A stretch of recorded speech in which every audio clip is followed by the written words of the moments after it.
ఒక మౌని శాశ్వత మౌనంలోకి ఆయన నోటితో మాట్లాడని మౌని కానీ నోట్లతో మాట్లాడగల అంతులేని ఆర్థిక గని ఆయన నడక దేశ ఆర్థిక రంగానికే కొత్త నడకను నేర్పింది.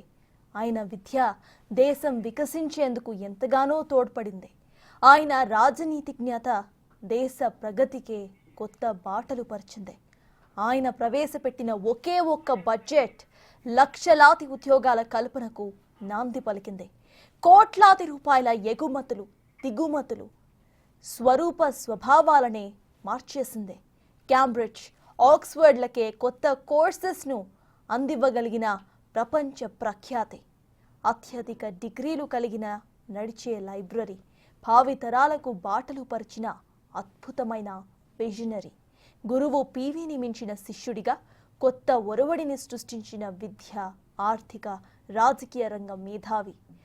ఒక వ్యక్తి విద్యా వివేకుడైతే దేశానికి ఎన్నేసి ప్రయోజనాలు ఉంటాయో చెప్పకనే చెప్పిన నిత్య కీర్తి, విశ్వవిఖ్యాతి.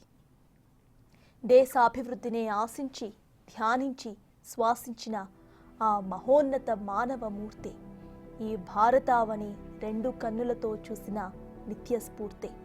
ఆర్బీఐ గవర్నర్, ఆర్థిక మంత్రి, భారత ప్రధానిగా 10 ఏళ్ల పాటు సేవలందించిన ఆయన పేరు డాక్టర్ మన్మోహన్ సింగ్ కావచ్చేమో గానీ ఆయన ఈ దేశానికి మాత్రం ధన్మోహన్ సింగ్ గానే సుపరిచితులు.